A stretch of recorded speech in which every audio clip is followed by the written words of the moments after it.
जय माँ आदिशक्ति, जय माँ जगत जननी, जय माँ जगदम्बा। माता पीताम्बरा बगलामुखी के कुछ ऐसे प्रयोग हैं, कुछ ऐसे मंत्र हैं जो अति गोपनीय हैं। मैं आप सभी लोगों के सन्मुख उन मंत्रों को धीरे धीरे उजागर भी कर रहा हूँ। आप सब लोग उसे जानें, उसे समझें, उससे अपना, अपने परिवार का, समाज का हित कर सकें, भला कर सकें।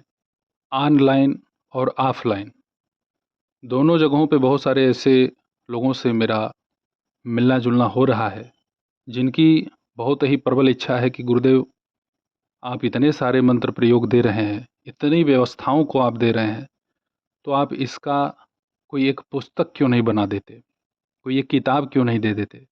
भाई, इस पर तो हमने कभी कोई विचार किया ही नहीं था। और उस पुस्तक को ही जो आपके प्रिय हैं, जिनकी इच्छा है, उन्हें वह पुस्तक आप दें। जिन प्रियजनों ने, जिन शुभचिंतकों ने यह विचार हमसे रखा, तो उन्हें मैं विशेष धन्यवाद ही करूँगा। आप सभी लोगों की जो ये इच्छा है, उसकी पूर्ति के लिए इस पे अग्रसर होंगे। यथासंभव प्रयत्न करेंगे कि जितनी जल्दी से जल्दी हो सके इस पुस्तक वाले कार्यक्रम पर जोर दिया जाए। आज आप सभी लोगों के सन्मुख माता बगलामुखी के अष्टाक्षरी मंत्र पर हम चर्चा करेंगे। माता बगलामुखी का अष्टाक्षरी मंत्र बड़े ही चमत्कारिक सामर्थ्यों से भरा पड़ा है। इसके विषय में कहा गया है, माता बगलामुखी के इस अष्टाक्षरी मंत्र का जब तभी करना चाहिए जब आप माता पीताम्बरा के अन्य मंत्रों से लाभ प्राप्त न कर पाएँ। हालांकि ये कहना बिल्कुल बेबुनियाद है कि माता पीताम्बरा का कोई भी मंत्र कार्य नहीं करता। भाई, हमारा खुद का अपना निजी कर्म ऐसा है, हमारा खुद का प्रारब्ध ऐसा है जो हमें फल प्राप्त नहीं होने देता। भाई, हमारे द्वारा जो बुरा कर्म किया गया है, जब तक वह दूर नहीं होगा तब तक हमें कौन सा फल मिलेगा, कुछ नहीं। तो माता पीताम्बरा के हर मंत्र में यह सामर्थ्यता भरी पड़ी है कि वह आपके पूर्व जन्मों के प्रारब्ध को काटता भी है और आपको इस योग्य बनाता है कि आगे चल करके आप माँ पीताम्बरा की महती कृपा प्राप्त कर सकें। माता बगलामुखी के इस अष्टाक्षरी मंत्र के विषय में ये भी कहा गया है कि इसका जप पहले ही आरंभ नहीं करना चाहिए। माता पीताम्बरा के अष्टाक्षरी मंत्र का जप तब होगा जब आप माता पीताम्बरा के किसी भी एक मंत्र का, चाहे बीज मंत्र का, चाहे त्रयाक्षरी मंत्र का, चतुरक्षरी मंत्र का, पंचाक्षरी मंत्र का, इनमें से किसी एक मंत्र का 1.25 लाख का जप कर चुके होंगे तब। क्योंकि भाई, माता बगलामुखी के अष्टाक्षरी मंत्र में इतनी ऊर्जा है कि सीधे सीधे इसका जप आप शुरू कर देंगे तो इसकी ऊर्जा शायद आपसे संभाली ना जाए। तो कुछ न कुछ आपको तो पहले से ही जप करके रखना पड़ेगा, जिससे माता पीताम्बरा के इस अष्टाक्षरी मंत्र का जो ऊर्जा है वो आप आसानी से सहन कर सकें। माता बगलामुखी के अष्टाक्षरी मंत्र का सबसे बड़ा प्रभाव ये है कि जिसे नौकरी नहीं मिलती है उसे नौकरी निश्चित मिलती है, चाहे वो प्राइवेट जॉब करे, चाहे वो गवर्नमेंट जॉब करे, लेकिन उसे निश्चित कहीं ना कहीं सफलता मिलती है। जिसके ऊपर, जिसके घर परिवार में बहुत ही बड़े भूत प्रेत की बाधा, तंत्र मंत्र की बाधा बनाई गई है। लोग कहते हैं मशान की समस्या है, कोई कहता है कच्चा कलवा है, कोई कह देता है मैली शक्ति है जिसे कोई ऊर्जा छू नहीं सकती। वो सब का सब माता पिताम्बरा के इस अष्टाक्षरी मंत्र के प्रभाव से नष्ट हो जाता है। यह सत्य है। भाई, व्यवसाय में यदि आपको सफलता नहीं मिल रही है, जैसे आपका कोई रोजी रोजगार है भाई, अब वो चल ही नहीं रहा है, तो आप इस मंत्र का अनुसरण करेंगे, सफलता मिल जाएगी। प्रचंड कोई शत्रु बाधा है या कोई ऐसा दुष्ट शत्रु आपके जीवन में आ चुका है जो आपको चैन की सांस ही नहीं लेने दे रहा, वो भी इस मंत्र के प्रभाव से या तो विचार भाव उसके बदल जाएंगे या तो खुद ही भाग जाएगा। जिन्हें संतान नहीं हो रहे हैं उन्हें माता पिताम्बरा संतान भी प्रदान करेगी इसके प्रभाव से। जिनके विवाह इत्यादि में रुकावट आ रहे हैं, जिनका विवाह नहीं हो रहा है, उनका भी विवाह अवश्य ही माता रानी अपने इस अष्टाक्षरी मंत्र के प्रभाव से संपन्न कराएंगी। किसी भी माध्यम से विवाह शादी नहीं हो रहा है और वह इस योग्य है, तो वह माता पिताम्बरा की इस अष्टाक्षरी मंत्र का आराधना करे, उसका विवाह निश्चित होगा। यदि आपके परिवार में छोटी छोटी बातों पे लड़ाई झगड़े हो जाते हैं, गाली गलौच हो जाता है, मारपीट हो जाता है, पितृदोष है, कोई भी समस्या है, सब माता पिताम्बरा के इस अष्टाक्षरी मंत्र से समन हो जाता है। माता पिताम्बरा का अष्टाक्षरी मंत्र जपने के पहले इसमें स्पष्ट रूप से कहा गया है कि आप पहले गुरु दीक्षा धारण करें। अब इस पर मैंने पहले ही कह रखा है आप सभी लोगों के सन्मुख कि गुरु जिनके हैं उन्हें बार बार दीक्षा लेने की आवश्यकता नहीं। हाँ ठीक है, उनके गुरु यदि उनका मार्गदर्शन नहीं करते हैं तो ज़रूर वो किसी ऐसे उपासक से संपर्क साध सकते हैं जो उसका मार्गदर्शन कर सके। माता बगलामुखी बड़ी ही करुणामयी है, बड़ी ही दयालु हैं, कृपालु हैं। इनकी महिमा शब्दों में कितना वर्णन किया जाए, बहुत कम ही है सब। हाँ, जिनके गुरु नहीं हैं वह कम से कम भगवान दत्तात्रेय को गुरु रूप में मान करके एक माला उनके बीज मंत्र का जप करें, तभी इस मंत्र का जप कीजिएगा।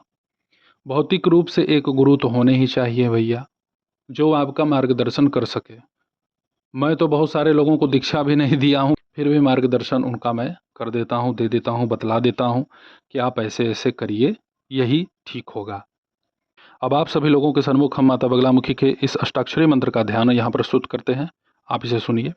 युवती च मदोन्नमत्तां पीताम्बरधरां शिवां पीतभूषणभूषाङ्गी समापीन पयोधरां मदिरामोदवदनां प्रवालसदृशाधरां पानं पात्रं च शुद्धिं च बिभ्रतीं बगलां स्मरेत। अब इसके पश्चात विनियोग सुन लें। ओम अस्य अष्टाक्षरी बगला मंत्रस्य ब्रह्म ऋषिः गायत्री छंदः बगलामुखी देवता लम बीजम ह्रीं शक्ति ईम कीलकम मम सर्वार्थ सिद्ध्यर्थे जपे विनियोगः। इसमें ह्रीम के जगह ह्लीम भी लगाया जा सकता है। अब ऋष्यादिन्यास सुन लें। श्री ब्रह्मऋषये नमः शीरषि गायत्री छंदसे नमः मुखे श्री बगलामुखी देवताये नमः हृदि लं बीजाय नमः गुह्ये ह्रीं शक्तये नमः पादयोः ईम कीलकाय नमः सर्वांगे श्री बगलामुखी देवताम्बा प्रीत्यर्थे जपे विनियोगाय नमः अंजलौ। अब खड्गन्यास। ओम ह्लां हृदयाय नमः ओम ह्लीं शीर्षे स्वाहा ओम ह्लूं शिखाय वसट ओम ह्लैं कवचाय हुं ओम ह्लौं नेत्रत्रयाय वौसट ओम ह्लः अस्त्राय फट्। अब करन्यास। ओम ह्लां अंगुष्ठाभ्याम नमः ओम ह्लीं तर्जनीभ्याम स्वाहा ओम ह्लौं मध्यमाभ्याम वसट ओम ह्लैं अनामिकाभ्याम हुं ओम ह्लौं कनिष्ठिकाभ्याम वौषट ओम ह्लः करतलकरपृष्ठाभ्याम फट्। अब मंत्र सुन लें। ओम आं ह्लीं क्रों हुं फट् स्वाहा। माता बगलामुखी के इस अष्टाक्षर मंत्र का जप आप अपने घर में कीजिए। उसके आसन पे आपको बैठना है, पीत वस्त्र आपको धारण करना है, माता पिताम्बरा का कोई एक प्रतिबिंब, कोई एक चित्र आपके सन्मुख अवश्य होना चाहिए। माता को सामान्य रूप से किशमिश का अवश्य भोग लगाएं, एक जल का पात्र रखें। यदि आपकी इच्छा है तो आप कुछ और भी भोग लगा सकते हैं जो पीत वर्ण का ही हो। माता के सन्मुख एक घी का दीपक आपको प्रज्वलित करना है। हल्दी की माला पे माता पिताम्बरा के इस अष्टाक्षरी मंत्र का आपको जप करना है। पूर्व दिशा की तरफ आपका मुख होगा। इस मंत्र का जप आपको 1.25 लाख करना है और इसका आपको दशांश हवन भी करना है। खड़ी हल्दी 100 ग्राम, गुगुल 100 ग्राम, गुड़ 20 ग्राम, लौंग 20 ग्राम, कपूर 20 ग्राम, घी 100 ग्राम, कमलगट्टे का बीज 100 ग्राम, पीली सरसों 20 ग्राम, राल या करायल बोलते हैं, पीले ही रंग का होता है, पाउडर भी मिलता है, कहीं कहीं पत्थर जैसा भी मिलता है, इसको भी आपको लेना है 20 ग्राम, छोटी इलायची 20 ग्राम। इन सब को आपस में आपको मिला लेना है और आम की लकड़ी पे इसी हवन सामग्री से आपको आहुति प्रदान करनी है। माता पिताम्बरा की कृपा से आपके सकल मनोरथ पूर्ण होंगे। माता पिताम्बरा की महिमा अति चमत्कृत है। हमने तो भाई प्रण ही ले रखा है कि आप सभी लोगों के सन्मुख कुछ न कुछ हम नया ही प्रस्तुत करते रहें और करते भी रहेंगे, जिससे आप सभी लोगों का हित हो सके, भला हो सके, कल्याण हो सके। माता बगलामुखी के अष्टाक्षरी मंत्र की साधना जब आप करेंगे तो आपको इसका बड़ा ही दिव्य और तीव्र लाभ देखने को मिलेगा बहुत ही जल्द। पीले पुष्प माता पीताम्बरा को आपको अर्पित करने हैं। पूरे सच्ची श्रद्धा से माता भगवती पीताम्बरा की इस अष्टाक्षरी मंत्र का आप जप करें। बहुत ही चमत्कारिक इसका आपको लाभ होगा। हालांकि माता पीताम्बरा का जितना भी मंत्र कवच स्तोत्र है सब कुछ पूर्ण लाभ देने में समर्थ है। बस अपनी निष्ठा अपनी भक्ति भावना ऐसी होनी चाहिए कि हमें लाभ पे नहीं केवल माँ की सेवा पे ध्यान रखना चाहिए। माँ खुद ही प्रसन्न होकर सब कुछ दे देती है। तो मेरे द्वारा बतलाए गए इस अष्टाक्षरी मंत्र की साधना को आप अवश्य करें, इसका पूर्ण लाभ उठाएं। ऐसे ही आप सभी लोगों की सेवा में मैं उपस्थित होता रहूँगा दिव्य प्रयोगों के साथ। तब तक आप सभी अपना ध्यान रखें, सुखी रहें, स्वस्थ रहें। जय माता दी। हर हर महादेव।